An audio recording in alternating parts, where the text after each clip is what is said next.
Еўрарадыё.фм.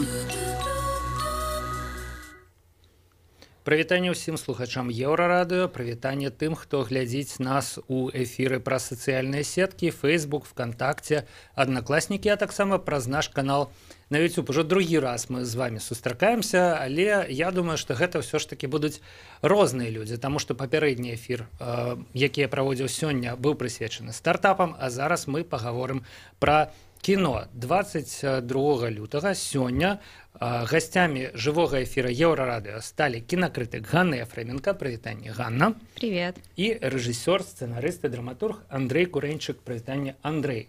Приветствую. Абмяркоўваць мы будем кинопремию «Оскар», якая, я думаю, киноманы ведаюць, штогод уручаецца ў Злучаных Штатах Америки, и гэтым разам «Оскар» вручаецца по нашым часе уночы з нядзелі на панядзелак. Ганна, вопрос до вас, як да кінакрытыка. Ці часта вы ахвяруеце гэтай ноччу, калі можна спаць, пасля прыйсці на працу у бадзёрым настроі, але вы глядзіце «Оскар», а пасля прыходзіце на працу, но я не ведаю, в якім стане. Я тоже не ведаю. Но последние 5 лет я слежу, 5-6 лет я слежу за «Оскаром», просыпаюсь, смотрю трансляции, и с 2016 года прям пишу их онлайн, веду на Тутбае, собственно, и прихожу на работу уже после, да. То есть вот с 2016 года ты прям такое, не в сонном режиме ты смотришь, продирая глаза, а работаешь. Вам хотя бы отгул дают, хотя бы на полову дня, я не ведаю. Тоже по усмотрению, на самом деле. Андрей, вы «Оскар» глядите? Да, я смотрю.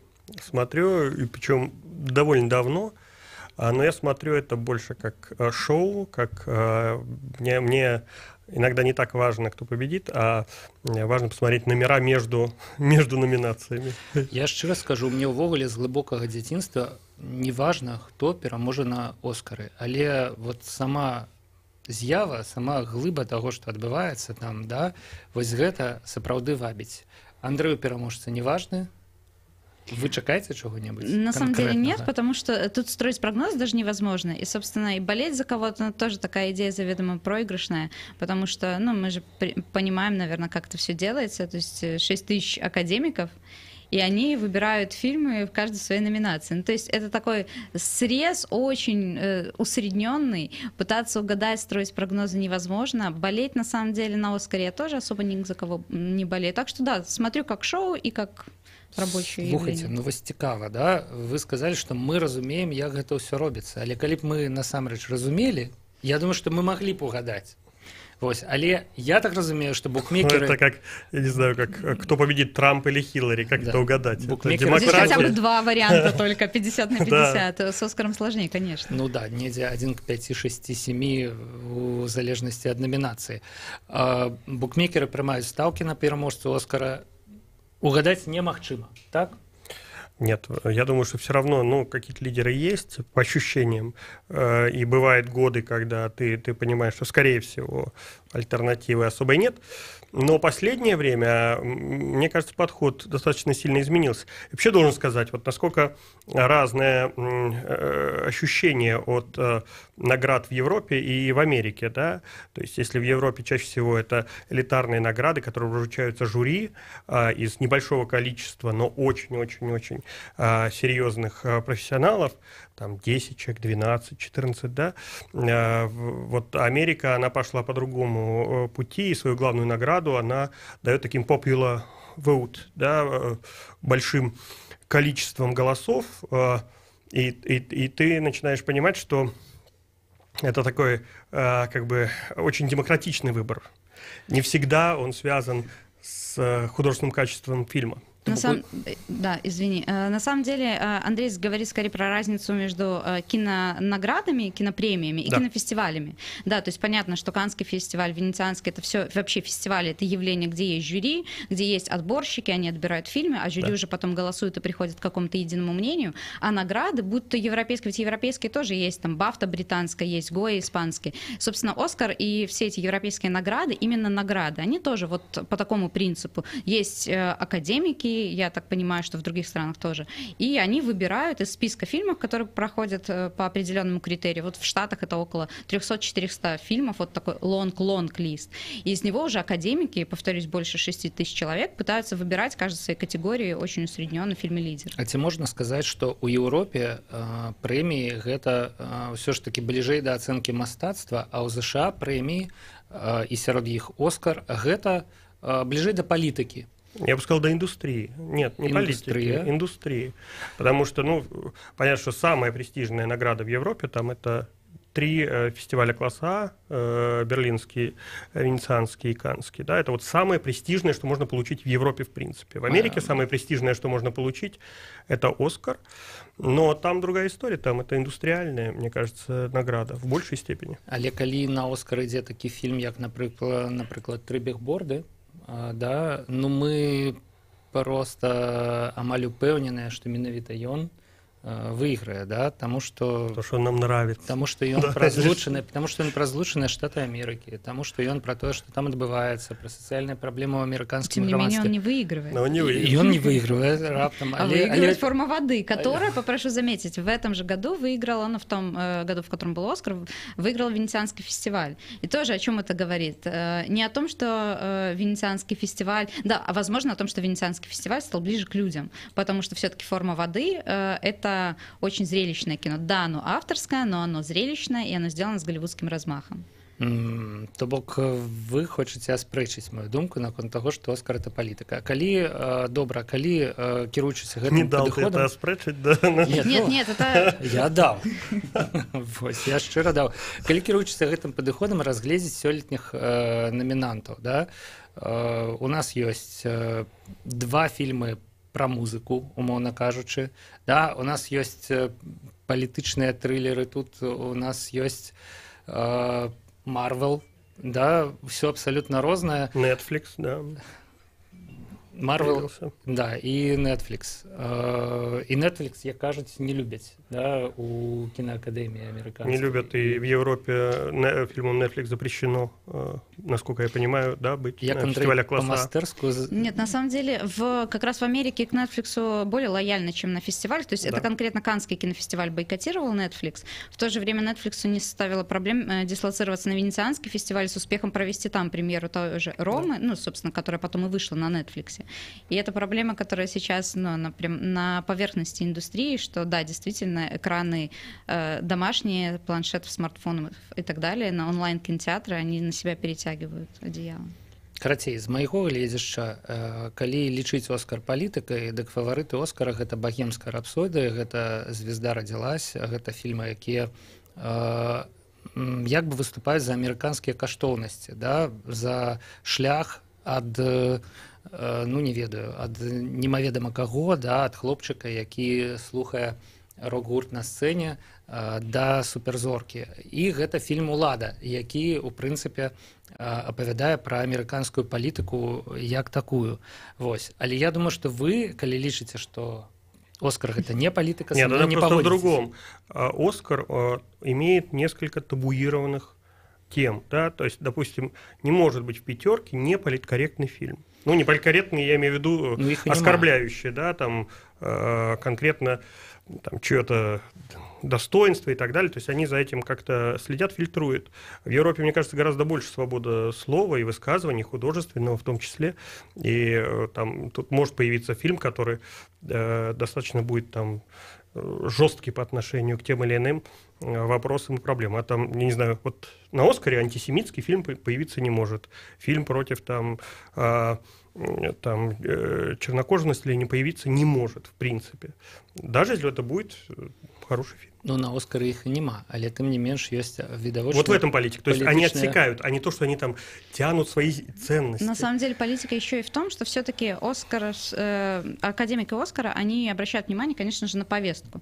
То есть если сейчас активно американский истеблишмент протестует против политики Трампа в отношении Мексики, то, конечно же, это мы видим, красной линией проходит через часть номинантов. То есть поэтому в том числе немыслимое количество номинаций у фильма «Рома» Альфонсо Куарона, если я не ошибаюсь, 10.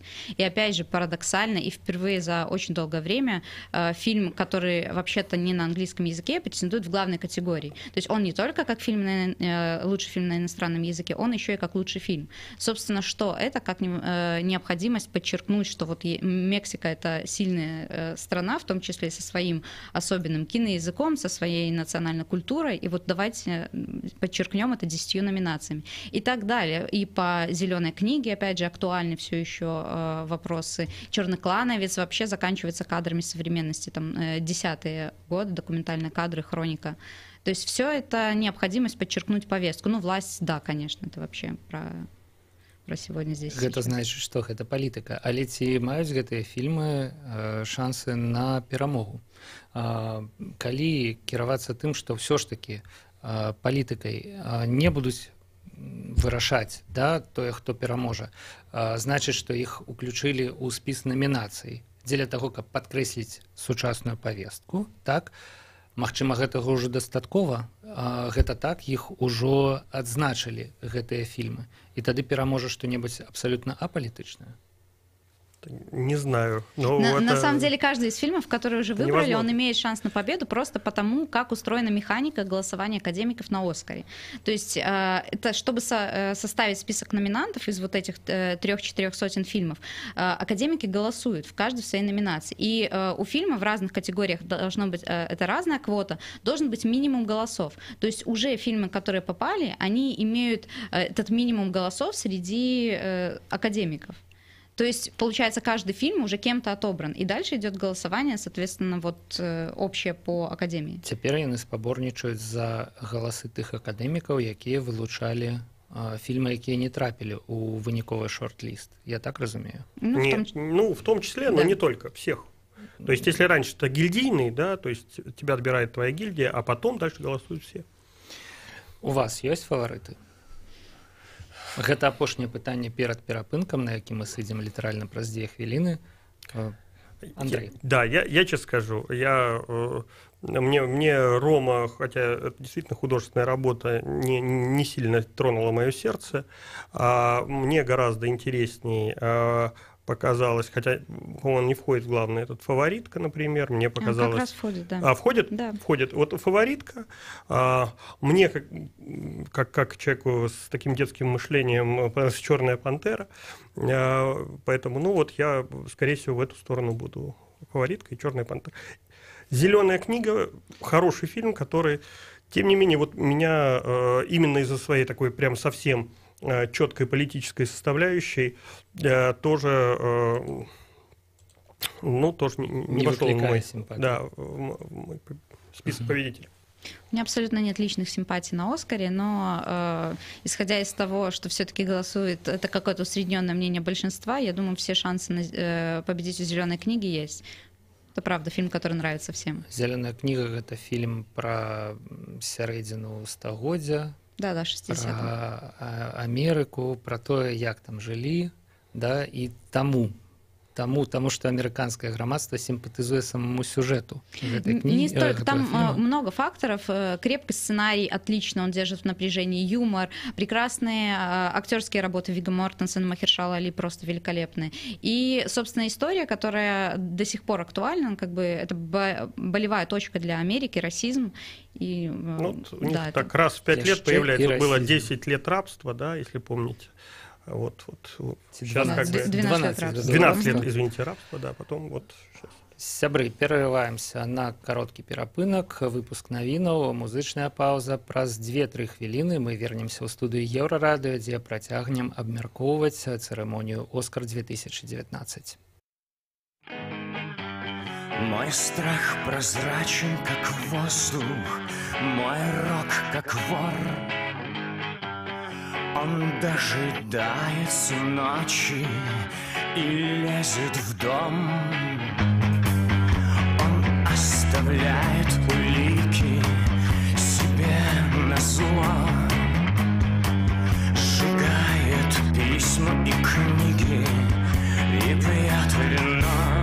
когда бежать становится поздно, когда душа выходит в окно, нельзя достать и сердце за носу. Мне наплевать, мне все равно.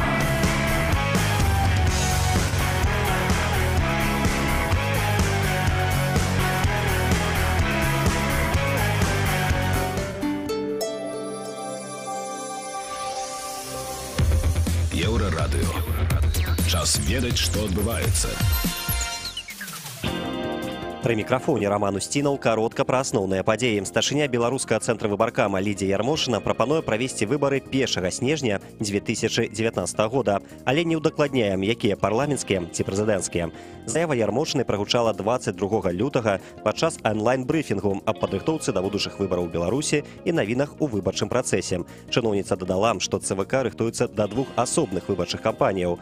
Па словах Ярмошынай, пакуль ніхто не ведае, якая кампанія будзе праведзеная ў гэтым годзе, а якая ў наступным. На яе думку, інтрыга будзе раскрытая падчас штогадовага паслання кіраўніка дзяржавы.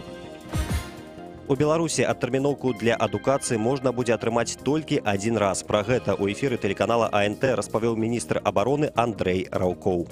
Отсрочку для образования он имеет получить право один раз.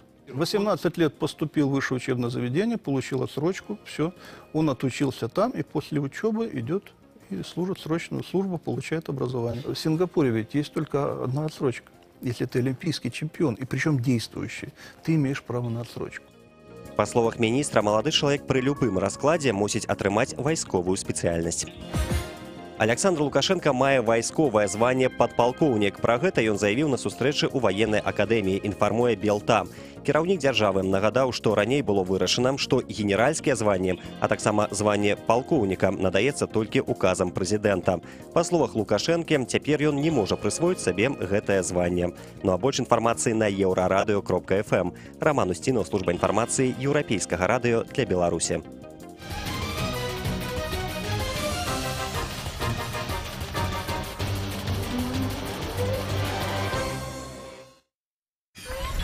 Еўрарадыё.фм.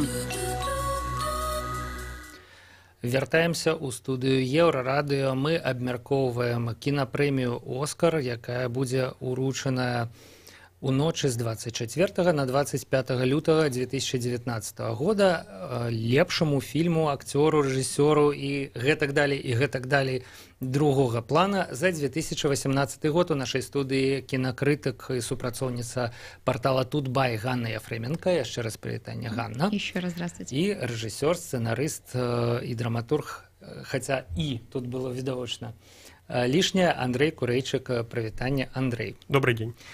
Перад эфірам мне сказалі не задаваць пытанне пра тое, калі Беларусь з'явіцца на Оскары. Як вы ацэньваеце вось тую гісторыю, якая адбылася сёлета? Калі здавалася, што вот уже амаль, да? І ўсё ж такі не. Што гэта было, Андрей? Гэта была рэкламная акцыя фільма? Ці гэта была реальная спроба? Почему? Это была абсолютно реальная, как мне кажется, попытка, когда впервые за много лет совершенно официально белорусский фильм был подан на «Оскар» среди всех там 100 стран, которые тоже в этом участвуют. Вот просто он не вошел в шорт-лист, но он был подан. Але мы могли подать які-небудзь фильм за год до таго і за 2 гады до таго, калі б нехта подумаў пра гэта. Объективно нечего было подавать на таком уровне индустриальном. То есть здесь в «Хрустале» важно, что это действительно такое кино, про которое мы говорим, что это может быть вполне самостоятельной частью индустрии. То есть это не самопальное кино, это не кино, где, опять же, это кино, копродукция очень важна для современного кинопроцесса. Это режиссер, который знает, как построены процессы в Голливуде, она прекрасно понимает, как это должно работать. У фильма было хорошее промо, то есть с точки зрения того, как вот часть продвижения, все могло сложиться. На самом деле действительно был шанс и вправду, что его включат в шорт-лист, просто потому что это новая территория, а так или иначе Оскару интересно и штатам в том числе открывать для себя новые территории. Никогда еще белорусский фильм І гэта чарговы доказ Не таго, што вырастае. ўсё ж такі палітыка не вельмі то ўплывае на рашэнне кінаакадэмікаў. Калі б яны сапраўды кіраваліся вось такімі матывамі. Ну, беларускага фільма яшчэ не было, няхай будзе, да? Ну, там, не ведаю, гэта фільм пра рабства, ну, няхай будзе. Там, ну, гэта фільм з сучаснай там павесткай, ну, няхай будзе. Видать, «Хрусталь» бы таки трапил на «Оскар». Просто так, очень много политических вопросов, и часть из них все-таки решилась. Если мы посмотрим на номинантов «Лучший иностранный фильм», часть политических вопросов все-таки решено. Просто, да, не сложилось. С учетом того, опять же, ну, наверняка особенности голосования и так далее. Просто не повезло, не срослось. Ну и все-таки это предварительная работа большая, насколько я знаю, Дарья Жук писала об этом неоднократно в Фейсбуке, что мало просто выдвинуть фильм, должно быть очень много пиар-активностей, и кроме пиар-активности не в Беларуси, понятно, в Беларуси «Хрусталю» пиар-активности хватило, в том числе и в Штатах, должен быть хороший, успешный прокат в Штатах, и многочисленное то, что происходит в кулуарах за экраном, встречи с академиками на банкетах, переговоры, вот это вот все в том числе, это тоже часть оскаровской гонки, и об этом надо помнить и держать это в голове. І беларусы, мне здаецца, гэтага абсалютна не ўмеюць уключацца ў гэтыя працэсы, ну, за выключэннем «Крышталя». Да? Ну, зато есть вот один пример такой. Мы, мне здаецца, таму і не выйграем Еўрабачанне, напрыклад, да, вакол якога заўжды таксама адбываецца хайп у Беларусі, таму што мы не можам выйграць гэтую закулісную барацьбу, пакуль мы застаемся, ну, я не ведаю, не скажу страной-изгоем, да, але мы застаемся все ж таки, ну, на ускрайку этого Да, где-то процесса. на обочине, правда. Ну, не знаю, у меня есть все-таки и альтернативное ощущение. Почему? Потому что есть страны вроде там Ирана, не знаю, да, которые вдруг стали большими кинематографическими державами, не имея реальной возможности сильно там активничать за рубежом, но выдавая просто какую-то аутентику, неожиданную, качественную, интересную. Ну, там, то есть по-разному. Конечно, сам фильм решает в первую очередь, потому что, ну, продается картина, да. Да вот. Насколько процент вот этой закулисной борьбы, не знаю. Ну, просто это тоже происходит все не вдруг. Та же иранская кинематография, она не вот внезапно появилась. То есть у нее тоже, конечно, тот же Панахи, которого сейчас все носят на руках, но он же снимал и... То есть 80-е годы у него есть кино. Ну, то есть это вот у всего этого есть история, понятно. Ці, напрыклад, калі мы паглядзім на сёлетні спісак намінантаў фільмаў на замежнай мове, мы там знайдзем японскі фільм, мексіканскі фільм «Рома», які мы ўжо абмяркоўвалі, хаця і не называлі, да? Нямецкі фільм «Праца без аўтарства», «Холодную вайну» нашых суседзяў палякаў і ліванскі фільм «Капернаум». Да? Вось, мне здаецца, гэта і ёсць такі прыклад таго, як маленькая краіна, якая, ну, невядомая сваім кінематографам, пачынае здзіўляць, да? Но на самом деле у всех этих фильмов уже есть своя фестивальная история, очень крепкая. Тот же ливанский фильм, он был уже на Каннском кинофестивале в этом году в конкурсе. А «Магазинные воришки», которые представлены от Японии, он выиграл «Золотую пальмовую ветвь» в этом году. То есть, а «Рома» выиграла «Золотого льва» в Венеции. То есть это фильмы, за которыми стоит уже настолько мощная фестивальная поддержка. Это не просто фильмы из Беларуси, которые, да, мы тоже участвовали в фестивалях, но все-таки победы не настолько громкие. Это не победа на фестивалях уровня Берлина, Венеции, Канн. У Одессе выиграл, да, в том числе. У тым ліку фильм «Крышталь». Что вы скажете про «Холодную войну»? Вось, ну, цікава ваше меркаванне як профессионалу. Я не видел. Я небольшой поклонник этого фильма, при том, что предыдущий фильм Павликовский, по-моему, уже выигрывал. Это «Ида» была, и она выигрывала «Оскар» как лучший иностранный фильм. Видел, да. То есть, вероятнее всего, забыла заслуги в том числе. Но «Холодная война» — это крепкий, хороший фильм. Просто я не являюсь его поклонником. Это не значит, что он при этом плохой. Нет, прекрасная операторская работа, как всегда, на высоте, и эстетика черно-белого изображения. Все это есть, и заслуги его на Каннском кинофестивале. То есть, все это имеется. Просто в данном случае он мимо меня. Ну, просто мне кажется, что «Оскар» — это не фестиваль иностранного кино, да? Посмотрите, конечно, сколько номинаций, да, для своего, одна единственная для иностранного. Поэтому это такой отбор, но он достаточно не широкий. Во-первых, потому что есть ограничения, страна должна выдвинуть, да, страна выдвигает, особенно страны вроде там Россия и так далее, Украина, очень иногда по странным по странным это лекалам. тоже свои закулисные игры. И свои закулисные игры, да. И там тот же Собибор не был ни сильно обласкан ни фестивалями, ничем, но это просто было решение такое, и все. Хотя были гораздо лучше фильмы в наличии. Вот, поэтому тут есть первое ограничение, да, а второе ограничение в том, что просто одна единственная номинация, всего лишь 5-6 максимум, да, там, кандидатов. А калі мы паглядзім на цырымонію «Оскар» сёлетнюю у разрэзе Беларусі. Калі ўспрымаць «Оскар» як зрэз нечага адэкватнага ў кінематографе, актуальнага, адэкватнага, магчыма, мас-культурнага ў добрым сэнсе. Наколькі наш пракат адпавядае таму, што паказваецца на «Оскары»? Вот, например. Ну, «Оскар» надо рассматривать в первую очередь как срез американского кино. Мы должны понимать, что мы не мирового кино делаем срез, а именно американского. Это важно отметить. Важно держать это всегда в голове. А как репрезентацию проката, мне приятно, что из года в год все больше фильмов показывает минский прокат до «Оскара», оскаровских номинантов. То есть на сегодня, я могу ошибиться, «Рома» не может выходить в прокат, потому что Netflix и ограничения, а все остальные фильмы были в минском прокате. То есть, правда, фантастика, здорово. 5 лет назад такое невозможно было представить. Выходило 2-3 фильма, а остальные, если выигрывали что-то на «Оскаре», потом их уже крутили в прокате. Да. А як вы думаете, мінскія пракатчыкі, яны угадваюць, да, атрымліваецца шорт-ліст «Оскара» лепш за ўсіх, да, калі яны сапраўды паказалі ўсё, што ў яго зараз уключана, акрамя «Ромы», якую паказваць нельга?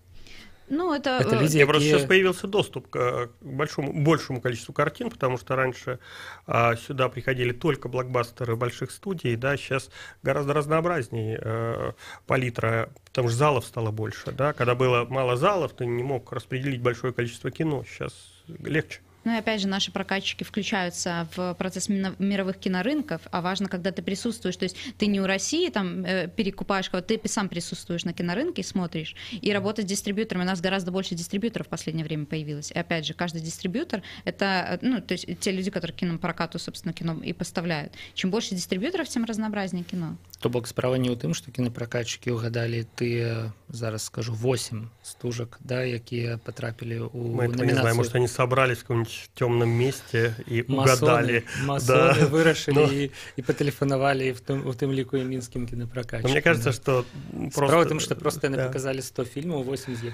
7 з якіх за выключэннем «Ромы», я маю на увазе, показали, да, они вошли в это. Просто растет ассортимент. И 100 из которых, отмечу, все-таки были и в российском прокате тоже. То есть это не какая-то особенная позиция нашего кинопроката, то есть и в российском тоже. Просто раньше мы могли не брать фильмы, которые показывают в российском прокате, когда они еще там не поучаствовали, не получили «Оскар». А сейчас мы знаем, что это фильм-номинант, это дополнительная реклама, почему бы нет. Вам, Ганна, здаецца, што беларускі кінапракат стаў крыху больш незалежным апошнім часам, я так разумею, да? То бок, ну, нейкую залежнасць ад Расіі мы ці спрабуем, ці то прям перамагаем. Я думаю, он стал более разнообразным. Иногда это в том числе благодаря, конечно, российским дистрибьюторам, которых тоже больше, и они активнее работают. То бок яны, наадварот, нам дапамагаюць. Да, да, конечно. Прынесці нейкія фильмы, якія б тут не з'явіліся. Конечно, просто больше, ну, появилась конкуренция, опять же, когда появились частные кинотеатры, появилась конкуренция, и сейчас на это все уже, за этим интереснее следить. То есть, если раньше, условно, победителя Берлина или Канн ты мог увидеть только на листопаде, то сейчас кинотеатры, частные особенно, заинтересованы в том, чтобы показать раньше. Вот уже есть флажок, фильм «Победитель Каннского фестиваля», давайте покажем его раньше. Это, правда, за этим уже интересно наблюдать, как вот это соперничество даже внутри, между частными кинотеатрами, как оно идет. Андрей, что бы вы сказали про наш кинопрокат?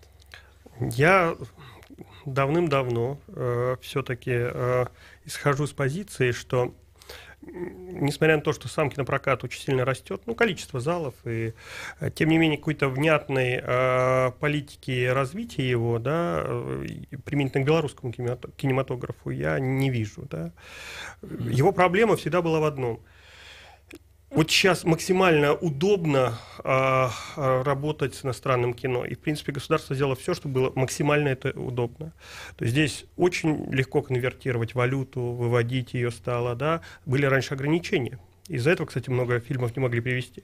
Сейчас, пожалуйста, ты показал кино, половину, так сказать, в доллары, и хоть в Америку, хоть в Россию, хоть в Украину интерфильмы там, и так далее. То бок вялікая колькасць замежных фільмаў перашкаджае. Андрей просто поддерживает квоту на белорусское кино. Нет, я поддерживаю не квоту. Я за то, чтобы часть этих денег, как в Казахстане, как во Франции, как в целом ряде стран, направлялась на поддержку отечественного кино.